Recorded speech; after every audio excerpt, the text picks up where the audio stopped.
दरम्यान या पत्रकार परिषदेवरून आमदार रोहित पवारांनी राष्ट्रवादी काँग्रेसच्या नेत्यांना इशारा दिलाय। अजितदादांना कंट्रोल करता येत नव्हतं, त्यामुळे काकींना कंट्रोल करता येईल या भ्रमात राहू नका। महाराष्ट्र तुम्हाला बघतोय, त्यामुळे स्टेजवर सांभाळून वागा, असा इशारा रोहित पवारांनी राष्ट्रवादी काँग्रेसच्या नेत्यांना दिलाय। बघत असताना किती वाईट वाटलं। जायला जागा सुद्धा कुठं द्यायची तर ते नेते तिथे ठरवणार।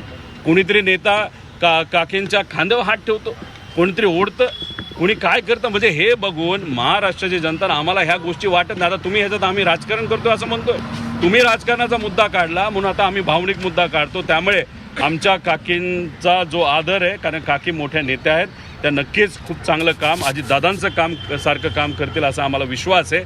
पण जरा सांभाळून वागा आणि सांभाळून त्या ठिकाणी बोला, एवढंच या ठिकाणी सांगतो।